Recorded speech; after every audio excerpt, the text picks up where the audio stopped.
lot to talk about. So I'm going to jump in and just do I'm going to read your short bio, Brian. There's a lot to read, a lot of accomplishments, but I'll read the short version. Brian McLaren is an author, speaker, activist, and public theologian. A former college English teacher and pastor, he is a passionate advocate for a new kind of Christianity, which we are grateful for. Just, generous, and working with people of all faiths for the common good. He is a core faculty member of the Living School and podcaster with Learning How to See, which are both part of the Center for Action and Contemplation, which many of you are familiar with. Brian is the author of many books, including Do I Stay Christian, which we are here to talk about today. So, Brian, we are so honored and grateful that you are with us. Thank you so much. Thanks so much for having me. Great to meet you all. First of all, I just want to say we loved reading this book together because we were able to say aloud so many things that you brought to light that we had either been thinking or had thought at some time in the past, but we were too afraid to say those things. And so your book gave us permission and a starting place to have these conversations. And what you did for us, or I'll speak for myself, what I think you did for me was you named both the heartbreak and the hope of Christianity. And living in that tension, I think, is really the most authentic way to be Christian or a person of faith. And so you gave us permission to hold both of those things together, especially in this time where it's so necessary to really sift out what is fruitful and useful for us as we move towards this new form of Christianity. So we thank you for that gift. Before we get to a couple of those things, I want to start with the question that we're here to discuss. Do I stay Christian? Why was this an important question for you to answer at this time? Well, I mentioned at the end of the book that in the process of writing the book, this is obvious maybe to everybody else, but it wasn't so obvious to me, that this really has been kind of a theme of all my writing, which is a sense of what I'd call conflicted religious identity, that there was parts of my religious identity that were so much part of me. I could never throw them away or tear them out of me without, I don't know, doing damage to whoever it is that I am. But there were other parts that also I was constantly having to do gymnastics or maybe even acrobatics, to accommodate. So I think this has been a personal challenge for me.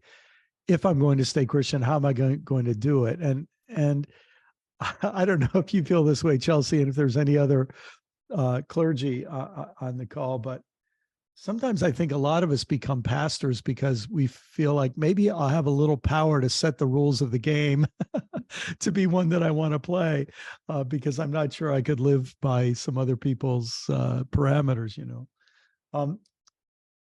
When I was a pastor, I left the pastorate almost 17 years ago now. I was a pastor for 24 years.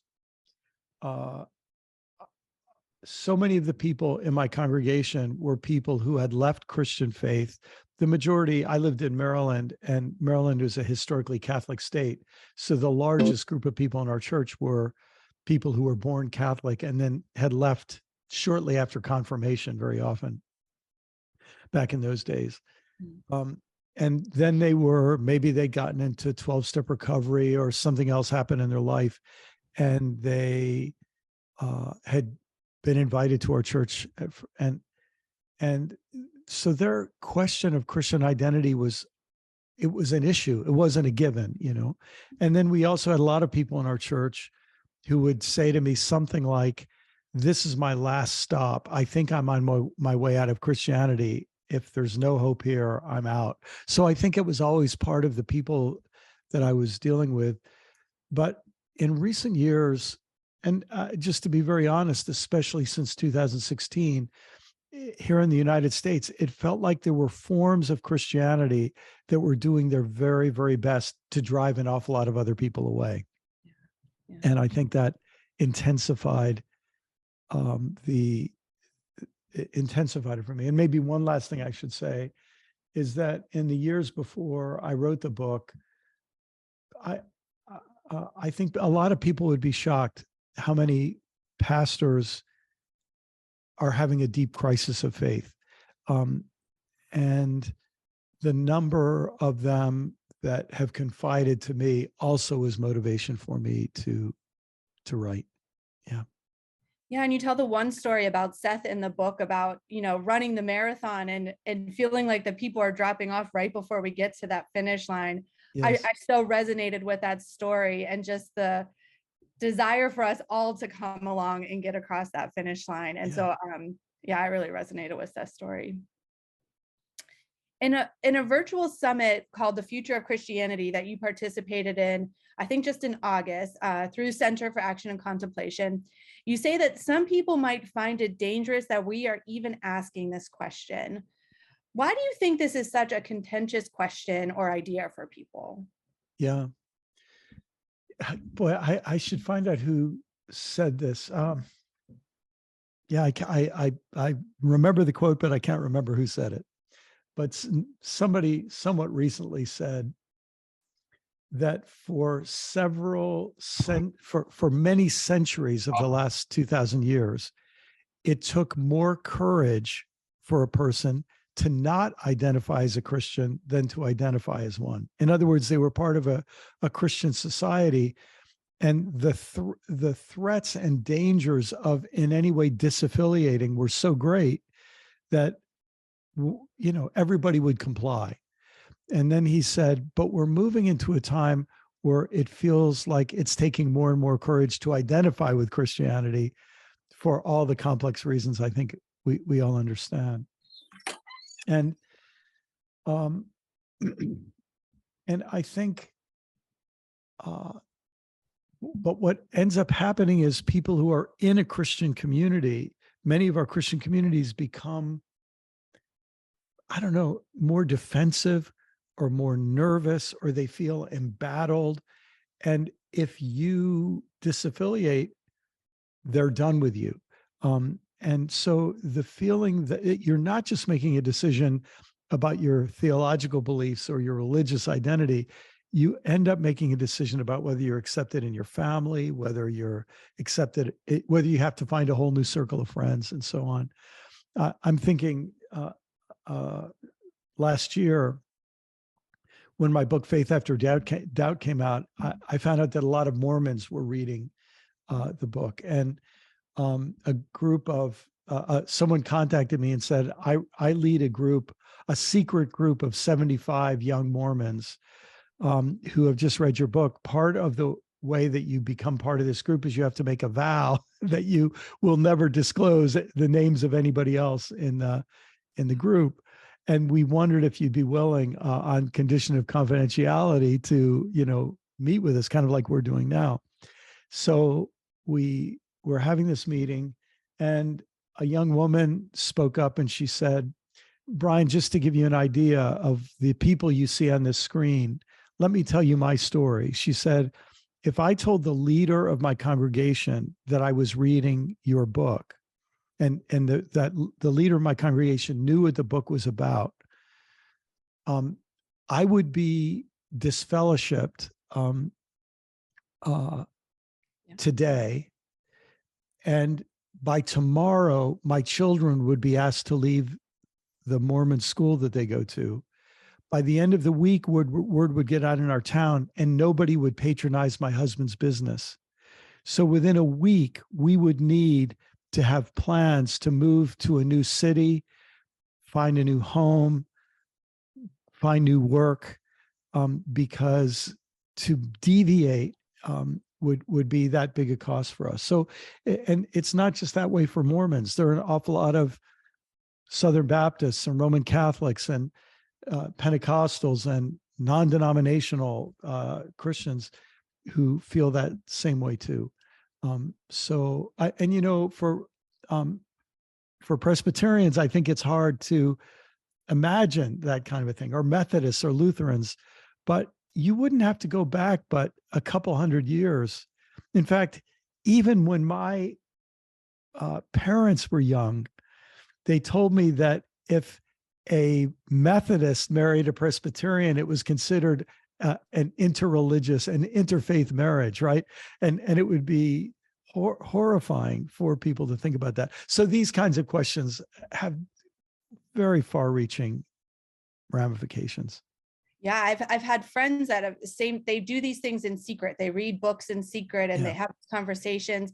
But I wonder if I keep having this hope, and I keep saying it because I keep hoping I'm manifesting it somehow in the universe, that this wave is coming where pastors are Yes. reading your books, and they're maybe saying something from the pulpit because they feel they need to, but they're Yes. having the same crisis of, like you mentioned before, crisis of faith and ways of wanting a more expansive Christianity, wanting to Yes. move into these this new form of Christianity. I keep thinking there's just this wave that's just waiting to come that really is just going to open up the floodgates for us. Well, Chelsea, I think you're right. I think you're right, but I think we're in different time zones.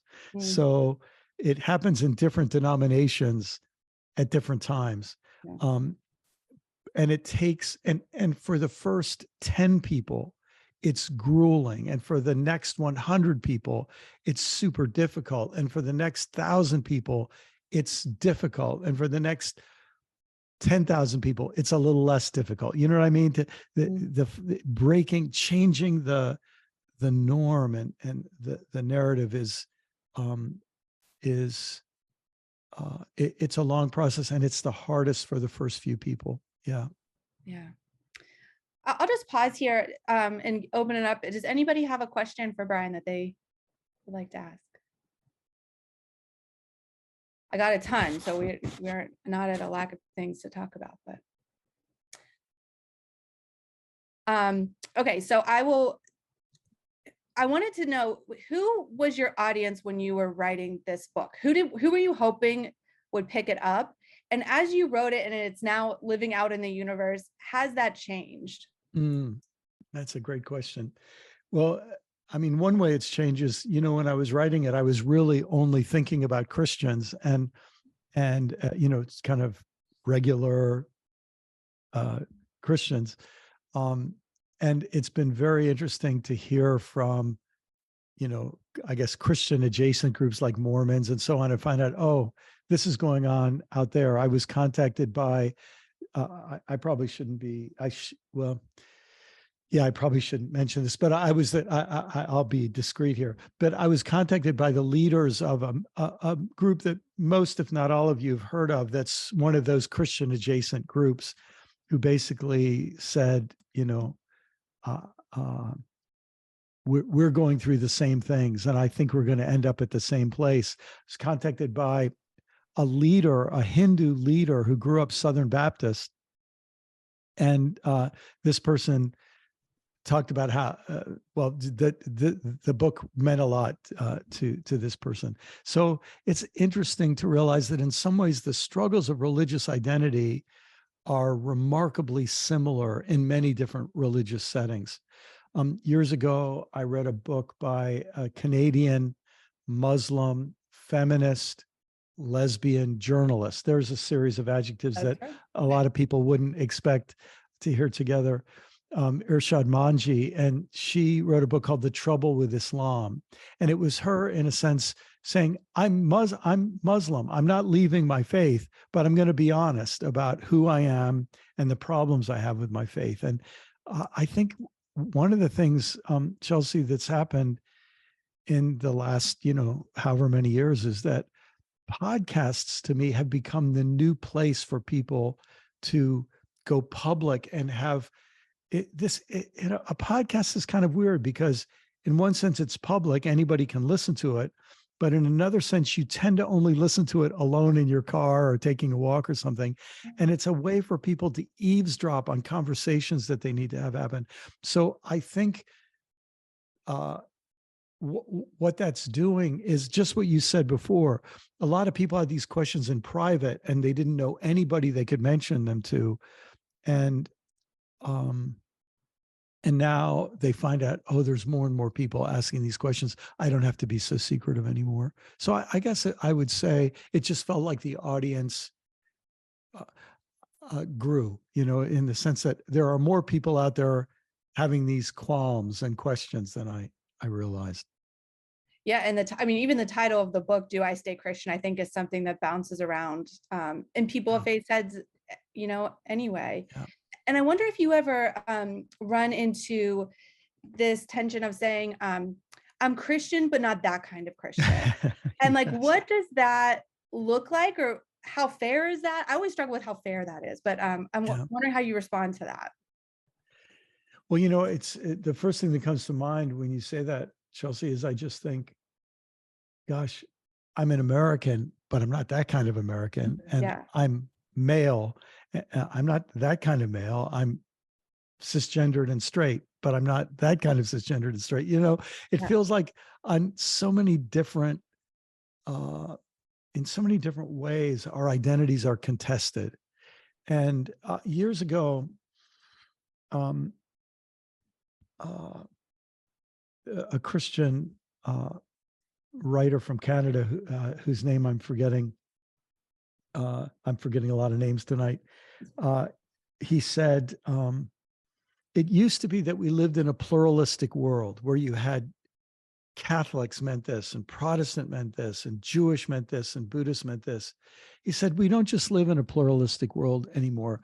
We live in a fragmenting world where Christian Protestants are fragmenting into many different kinds of things and that are mutually hostile. It's not just they're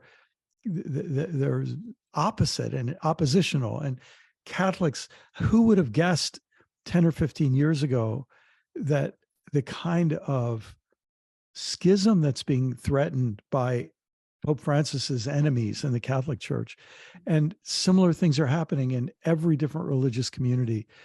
And I think it's sad, it's difficult, but it also is, I think, a moment of real possibility for reasons we could discuss. But I think the fact that we have to add those qualifiers in some ways means, first, it means that our communities themselves are changing. Second, it means that we're changing. And third, it means that more and more of us are becoming adults. And we're saying, I'm responsible for what I support and what I don't support. And I want to make that clear. Yeah. Chelsea, I just want to go back and I see Ron's got his hand up, but I wanted to just go back into the chat because John made a connection earlier in saying that when Brian was talking about Christians who were having to live in this confidential world, reading his book, it's like coming out or being outed as a queer person. Yeah. And it strikes me that the queer community is facing the exact same thing, just with an extra flare of religious trauma. And I thought that was absolutely a good reflection. So I don't know if you want to address that or answer that, but then I know Ron has a question too.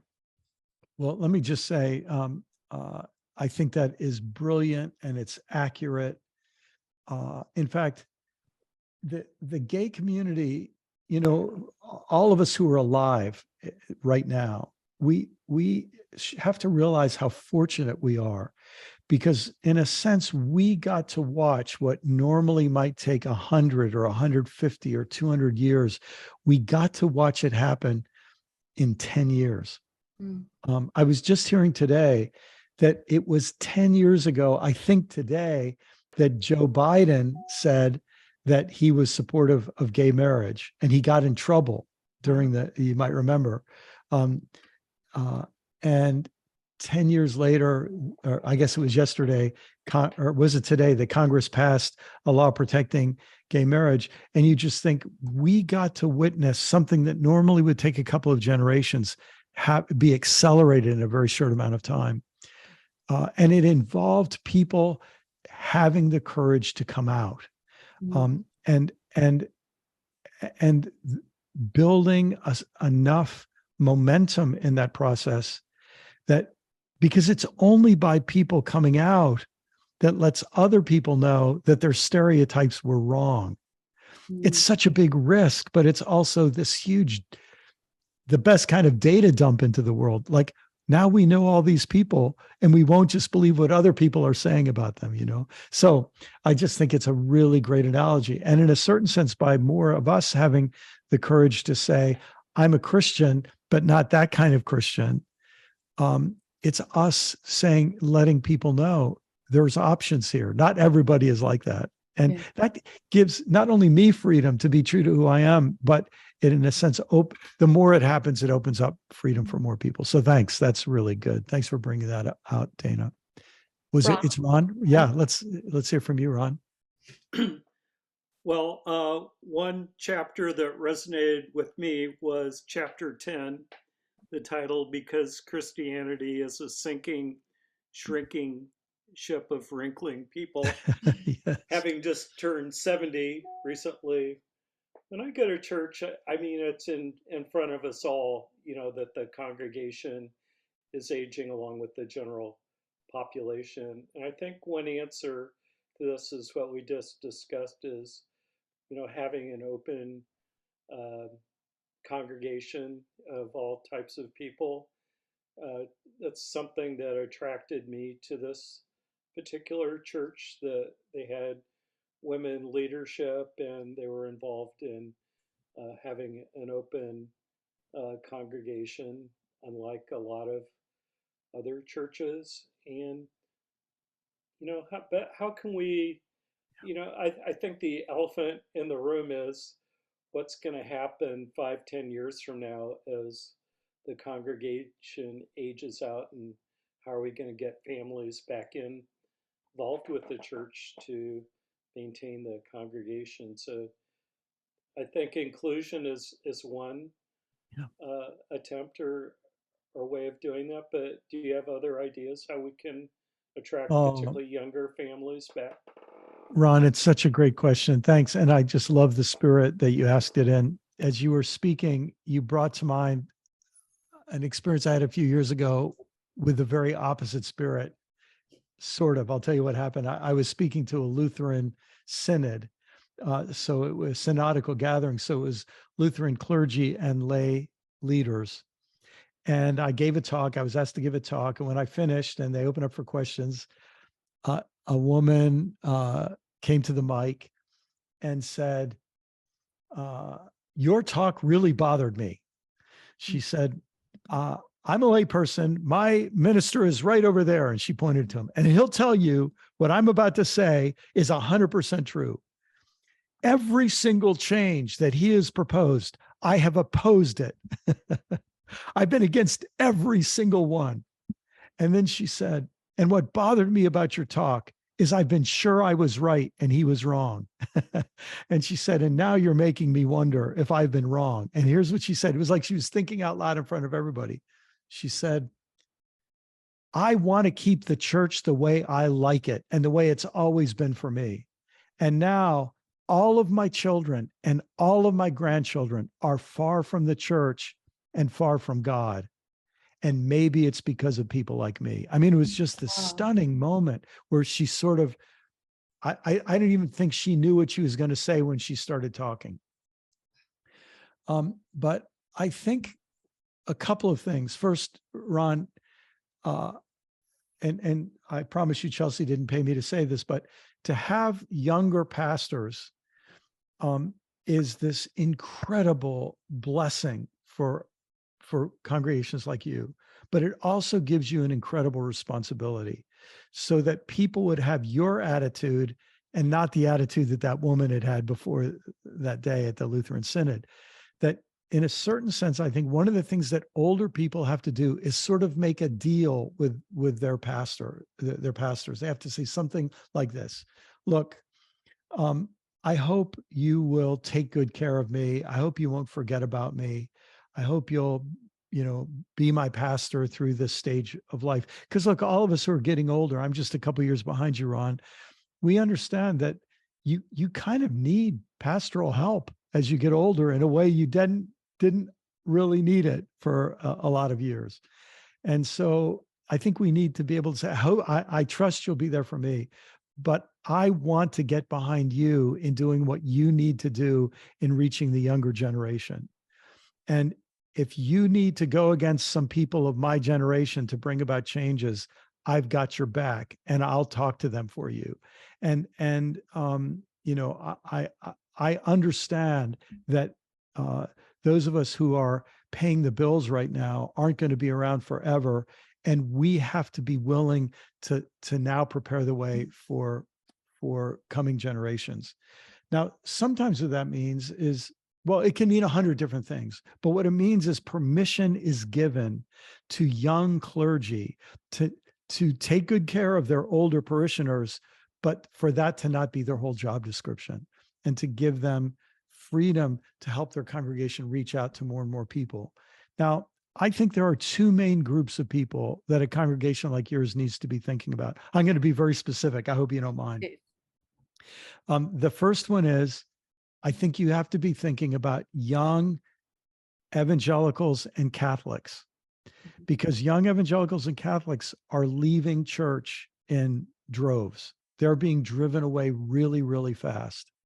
And they need to find a place that will welcome them and that will let them be angry if they're angry, let them be traumatized, because a lot of them have been victims of trauma, let them doubt and question, and let them be who they are. Also, you know, if somebody from a very conservative theological background comes in to a very progressive church and they refer to God as he all the time, it can sound very grating to people who've gotten to a point where they don't use male pronouns for God anymore. And they jump on those people, and those people feel unwelcome, almost in a reverse fundamentalism. You see, there's a kind of progressive intolerance that can happen. So I would say the first group you think about is the young evangelicals and young Catholics, especially in your area, who need an off-ramp from their current congregation and denomination, perhaps,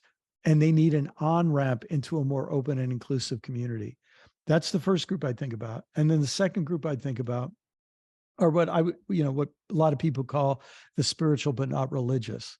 And there are people who the only version of Christianity that they were exposed to is one that they don't want any part of, and that you don't want any part of either. And to become a hospitable place for those folks is a big deal. So I would just say, if you were to think and obviously you welcome anybody who wants to come, but those would be two groups of people I would think a lot about and think, how could we become, what are obstacles for those people? What would be welcome signs for those people? Those would be questions I'd ask. That's helpful. Chelsea, I've got Paul has a question and Angela has a question. Paul had his hand up first. We can, if you want to go to him. Sure. Okay, I just wanted to reflect on something that Ron was talking about. In 2017, we had a lot of kids in our church. The pandemic blew us out. Yes. The other question that I want to ask is, what is the effect of the acid drip of media that want to always toss us garbage? Yeah.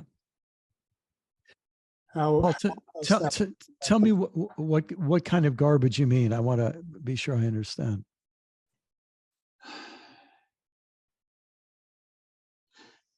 In general, it is to tell people that the world is a terrible place. I see. Yes. Yes. The negativity. And that people cannot be trusted. Yes. Yes. Do not have faith in leaders. Yes. Okay. Yes. Got it. Things. Yeah. So what do you think? Yeah, Paul, first, thanks so much for mentioning the children. And obviously COVID really threw a loop for an awful lot of families. If there was one other, if I could go back and amend what I was just saying a minute ago, I would say that there ought to be three groups you really focus on. And the first would be all of those parents who dropped out during COVID. And one of the things I wrote about this a little bit in my book, Faith After Doubt. And I also wrote about it in the book before that called The Great Spiritual Migration. Let me say it like this. all of you who have, have adult children, and especially if you have grandchildren, I think you will understand what I'm trying to say. The hardest time in a person's life in general is when you have young children. I mean, there are problems in other times of life, but there is never a period of life where the demands on you are so high as when you have young children. And when you combine that with the second thing you said, Paul, about all the negativity being poured in, and never has there been a time when you as a parent have so many negative forces bombarding your children. And the challenges that young parents face right now, to me, one of the smartest things congregations can do is to say, how can we become a source of support for every parent in our region, in our area, who is trying to do a good job raising children, whether or not they come to our church on Sunday, and whether or not they become a Christian. How can we be known for this? Because it's really true that we offer resources to help young parents and children. My goodness, it's super, super important. Yeah. And those two things, I think, as you see, really do go together. And so what parents in a sense need is they can't trust the neighborhood anymore to do what you used to, or as they say, it takes a village to raise a child. It's harder and harder. That there are fewer and fewer places where the village is a given. And so now in many ways, faith communities like yours can become the intentional villages that people find and are invited into, that give them support in this. Really, look, when I look back over my life, way more important than the books I've written or the ministry I've done was that, I poured my life into my kids, and now I'm pouring my life into my grandkids. And that's the most, I feel, and for those of us who have children, and many people don't, and they have wonderful lives and they have wonderful things they do too. But for those of us who have children, we need help. And so thank you for bringing that up. And it's one of the main reasons why a lot of parents don't want to bring their kids to church, is because they think, I do not want to inflict upon my children what was inflicted upon me in church. But then they think, so I'm going to stay away. And now their children get virtually no spiritual input. And that's why congregations like yours are really, really needed. So thanks for that. I know Angela has a question, but just that was one of my questions for you. You say in the book about how, like, now that you have kind of come into a more expansive form of Christianity, some of the things that you would do different as a parent. I have young children and appreciate what you just said. And my goal as their parent is to teach them theology that I know they'll have to re-examine later, because that's the process of faith, but to teach them the least amount of toxic Christianity that I can. Yeah. And I wonder if you have tips for. Oh boy. Well, Chelsea, this is a subject like I care about so much, and I'm so glad you asked about this. I don't want to go too far afield on this, but I'll just tell you all that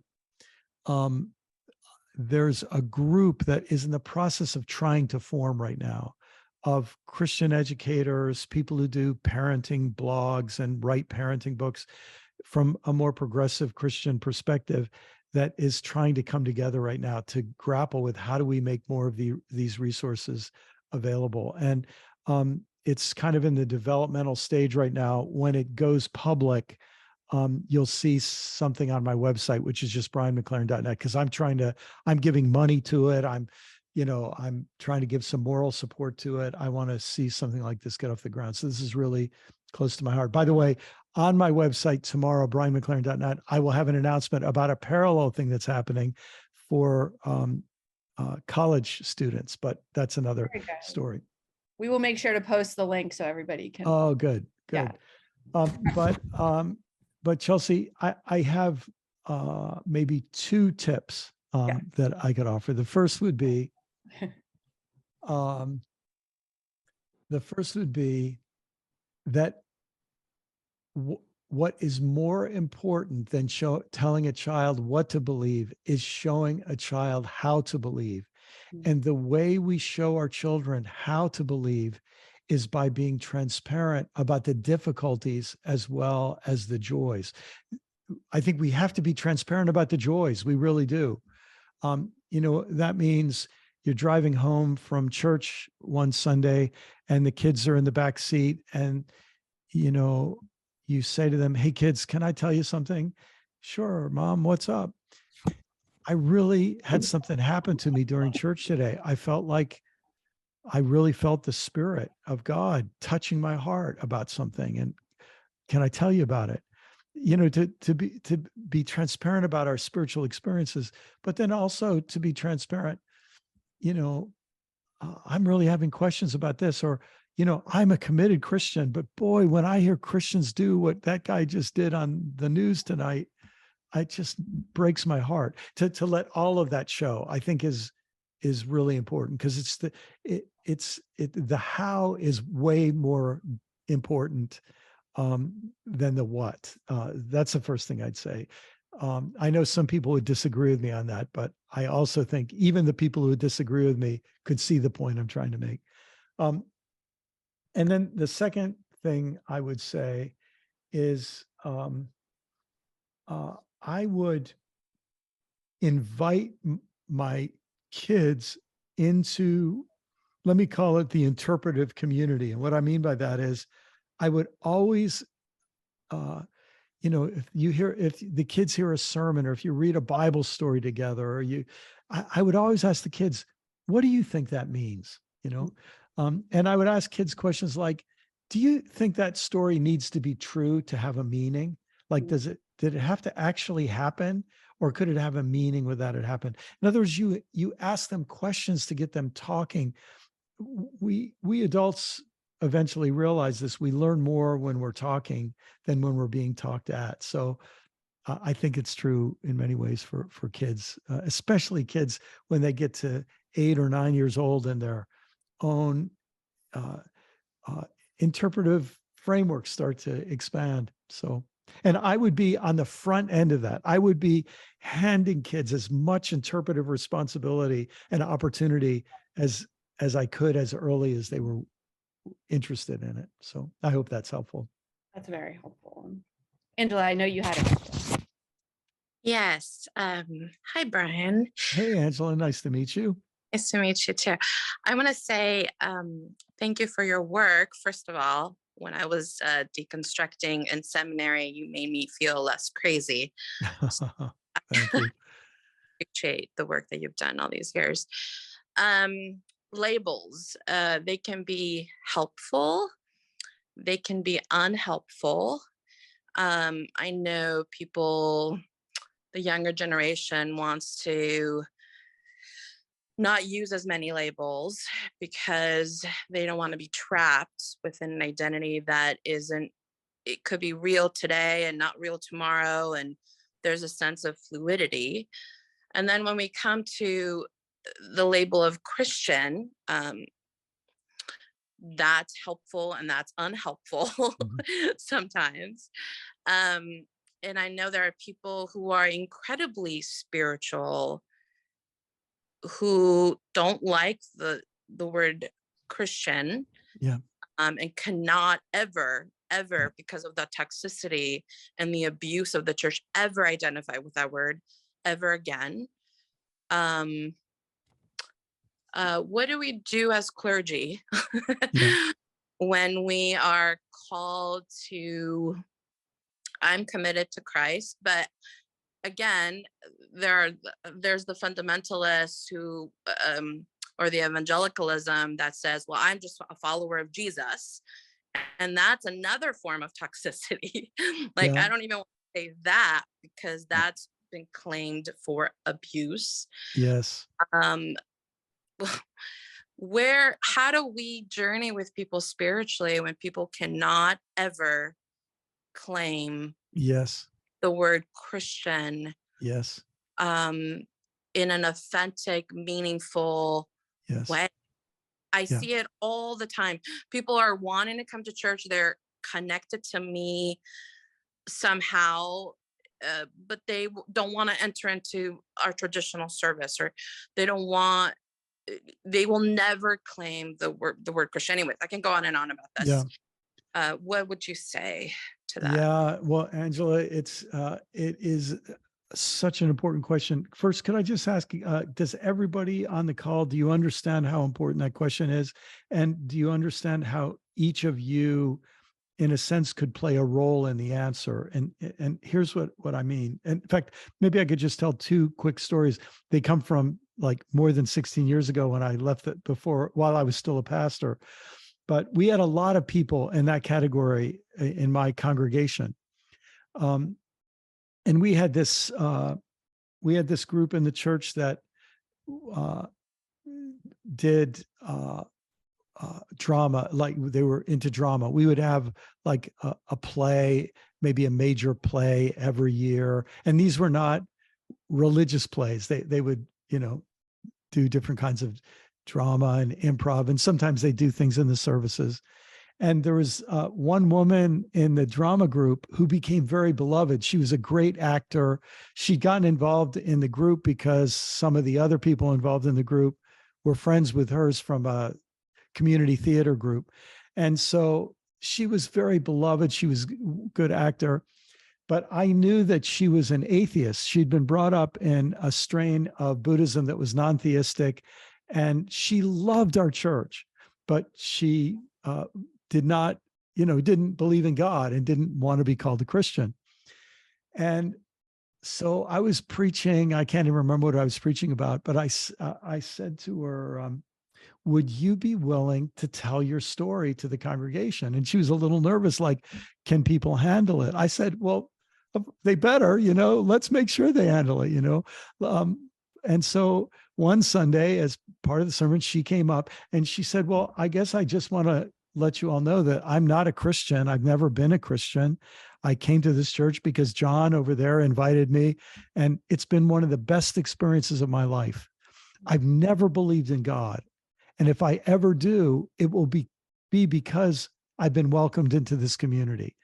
And it was just this beautiful, like transparent, she was just herself, and what that did for our congregation. I had a couple people who were quite upset with me about it, but I had all these other people who just thought it was the best Sunday they'd ever experienced because they realized we love you and we love you. You don't need that label for us to love you, and you're part of our community. So that's one quick story. Second story, there was a guy who came to the church. I never met him. And he came up to me one Sunday and said, I've been coming here for a year. I've never had the courage to meet you, but I thought I should introduce myself. He said, I'm here because of your next door neighbor, Eileen. And I said, okay. He said, I go to the same synagogue as Eileen. I'm a Jew. He said, and I went up to Eileen one day and I said to her, I come to synagogue every week, but I don't even know if I believe in God, or I don't know if there's anything real behind all this. I don't even know what the point is. And my neighbor said that I should visit your church. So he said, I visited and I keep coming back. And he said, almost every Sunday, you would have no way of knowing this because I always sit in the back. Almost every Sunday I cry. I don't even know why I'm crying. He said, but I feel like God is part of my life now. I see God everywhere. And this year has just changed my life. So I just wanted to let you know. He said, I guess I should become a Christian. I said, oh man, please don't become a Christian. Please. I said, if you become a Christian, my next door neighbor will kill me. Because we were good friends. She said, I said, we didn't ask you if you were a Christian when you came here. Everything we've had has been yours. The first Sunday you came, everything we have will always be yours. And I said, you're a Jew. Don't stop being a Jew. If you're a Jew who's gained a lot from our congregation, be part of both congregations. Anything you get from us, you can share with them. Anything you have from them, you can share with us. And so those are just two stories of how I think people like us have to help people realize that They were the exception 20 years ago. In 20 years in the future, I think it's going to be the rule. And one of the things that's changing, when Chelsea said earlier, I'm a Christian, but not that kind of Christian, that I think is changing, is this idea that I'm a Christian, which means I'm in competition with every other religion. But I think what more and more of us are saying is, because I'm a Christian, I live harmoniously with people of other religions. I respect people of other religions. I want to work with people of other religions for the common good. I don't do that in spite of being a Christian. To me, that's what being a Christian leads me to do. So I hope those two stories maybe help in some small way. Those are beautiful. One of the things we talked a lot about in our weekly meetings, you talk about conservative Christians, they feel this need to hold on to this white guy in the sky, this image of God, and they fear if it goes away that their Christianity goes away. And many of us were resonating on that or reflecting on that. And we have conservative people that in our lives that we love, that, you know, I would hope that they would enter into a new form of Christianity. What are some tools or some pointers that we can kind of engage with our conservative Christian friends without making them feel defensive? But what you were talking about before, like the permission giving or the, you know, what's the best way to approach our conservative Christian friends? Well, you know, a place where I tried to do this, and I was not at all, I wasn't delicate about this. I was very direct. But you remember the chapter I wrote about our legendary founder? I wrote a chapter about Jesus, and I recounted a really interesting pair of stories in the Gospels that have, you know, really different details and so on. And I talked about how some people feel an obligation to interpret the Bible literally. So what I tried to do in that chapter is I tried to say, look, if you want to interpret the Bible literally, you're welcome to. I don't want to take that away from you. But I hope you can at least understand how other people don't take the Bible literally and they still find it meaningful and they still find truth and guidance and wisdom in it. And so I think what people, Chelsea, like you and I have to do as leaders and so on, is we have to stake out and let people know what's safe. And sometimes it goes both ways. In other words, we have to tell the people who want to take everything literally, you need to make room for the people who don't. And we have to tell the people who don't, you have to make room for the people who do. And we have to do that. And what's so interesting to me about this is the place in the New Testament, as you well know, where this is dealt with head on is in 1 Corinthians chapters 12, 13, and 14. It really goes back to like chapters 8 and 9, where very deep boundary issues in as people understood God, you know, God doesn't want people to eat pork. And God really doesn't want people to eat meat that was offered at idolatrous temples. But other people were eating pork and eating meat from temples and they didn't care. And so Paul has to try to help these people say, it doesn't matter who's right and who's wrong. What matters is that you're loving to each other. In fact, each person can be right and each person can be wrong depending on their ability to love.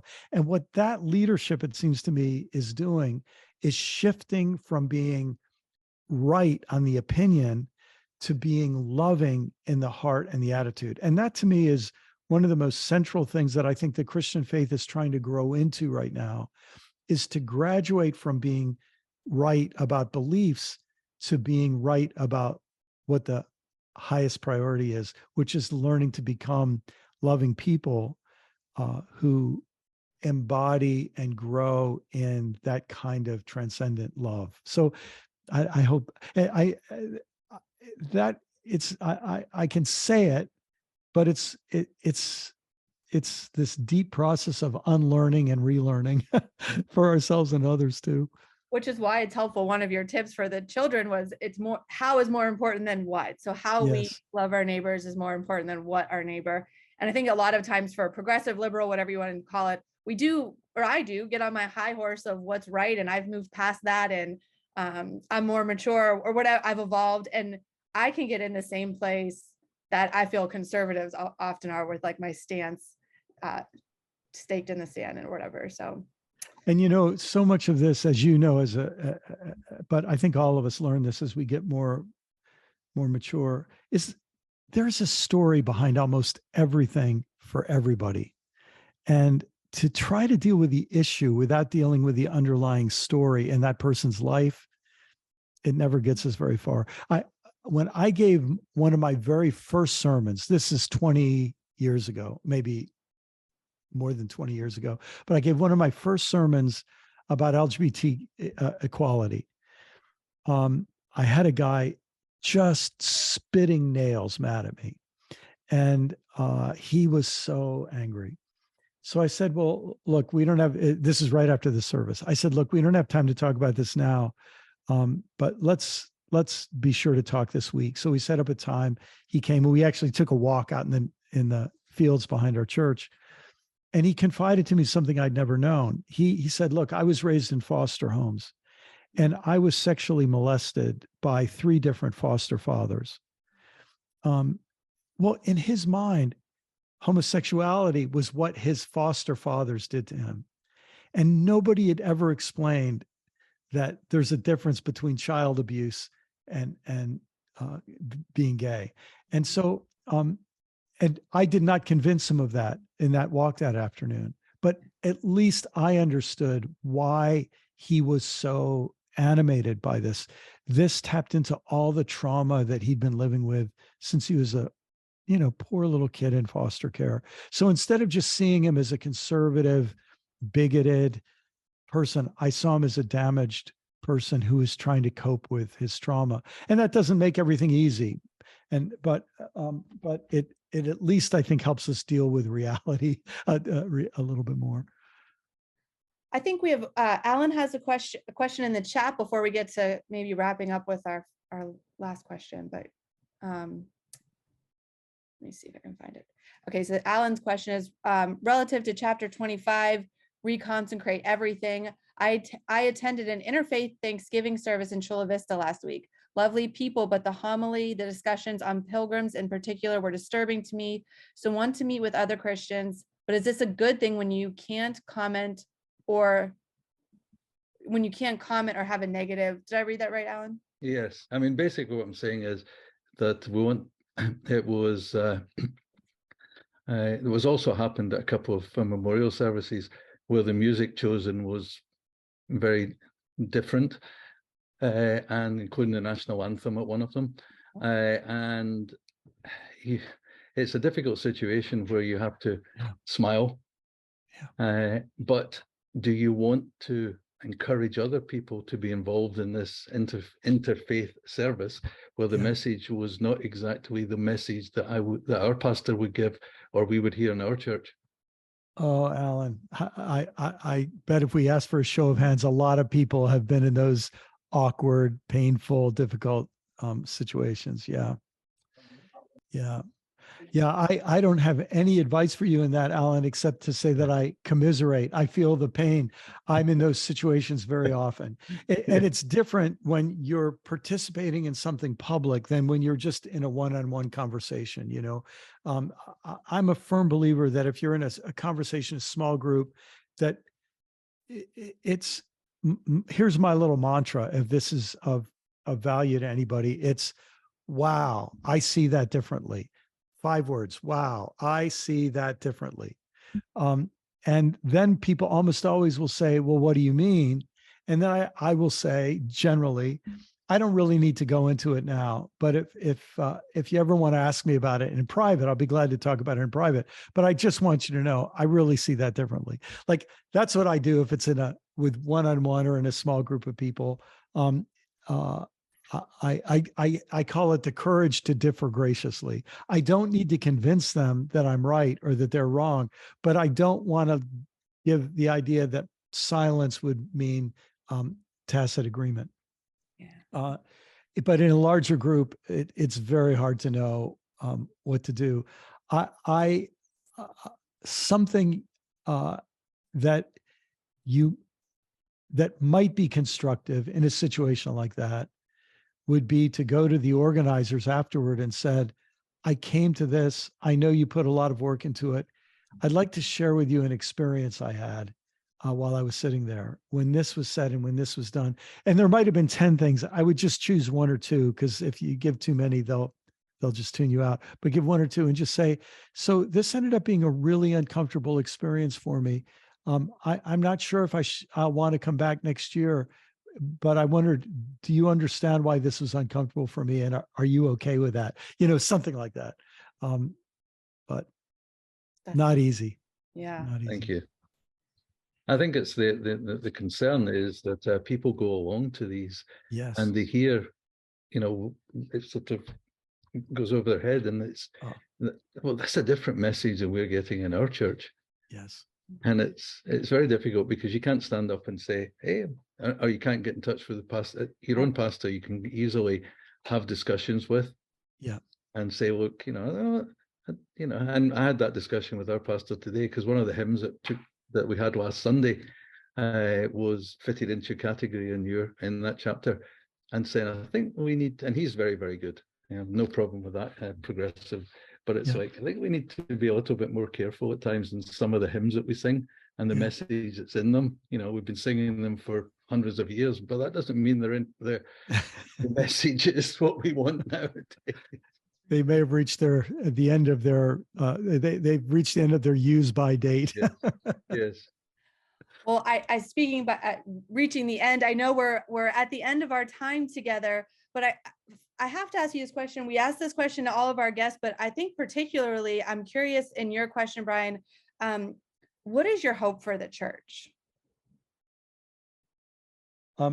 So Chelsea, my hope is exactly what's happening in you and the hearts of all of you in this circle. This is a process. It's not something that we flip a switch or turn a dial and it changes. It's a change process that happens in people, and it's obviously happening in all of you, and you're experiencing it. And the thing I can tell you, it's happening in hundreds of thousands of other people as well. If you want an interesting example, I have a friend named John Pavlovitz. It's Pavlovitz. He has a blog. And if you look at his blog today, his blog looks like it could have been the introduction to this book, right? And it could have been the conclusion, because he just has such a great spirit in the way he talks about this. So this is happening. It's happening all around. And I guess my hope is that this thing that's happening will keep running its course. Something's going on in the news right now that might be that might help us. In fact, two things. We could look at three different places right now. So in Iraq, we know that women are coming out in the streets, and men as well, calling for change. In China, we know that people are coming out into the streets calling for change. In Russia, they're not coming out into the streets, but we know that the desire for change is building, and the threats of punishment are building. And when we look and say, what do we hope happens there? We're not unrealistic. We don't think everything's going to be fine in Iraq overnight, or everything's going to be fine in China overnight. Everything's going to be fixed in Russia by next week.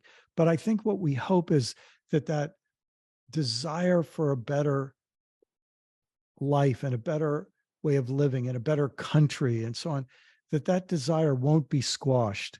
And that even when the people who are taking the courageous, positive steps experience setback, we hope that they won't give up, and we hope they'll have resilience and endurance. And that's what I hope too. And I must say, I'm just super encouraged. You all increase my hope, just meeting you all and being with you tonight. So thank you. Well, Brian, we are grateful. I mean, I can't say it enough. Not just for this conversation, but for the book and the work that you put out into the world, for the way that you are trailblazing for a new form of Christianity and giving people permission to just think differently about things that we have been taught and things that we hold, and just really permission to hold a more expansive, loving, compassionate way of being Christian. So just thank you for the work that you do. We appreciate it. Well, thank you all so much. Thank you for your leadership in this invitation. Blessings to all of you. You may want to continue talking, so I'll drop off but I'm really grateful. Hope we'll get to meet in person someday. Me Thank too. you. Thanks, Brian. Thank you so much for listening. Together, we are what God looks like. The Collective Table is supported by San Diego United Methodist Church in Encinitas, California, and the California Pacific Annual Conference of the United Methodist Church. A big thank you to our producer and content editor, Claire Watson. If you'd like to financially support the work of The Collective Table, please visit us at thecollectivetable.org. There you can also find out more about who we are and view past episodes. Be sure to subscribe to the podcast, YouTube channel, and newsletter, and keep up with us on our Instagram and Facebook at The Collective Table.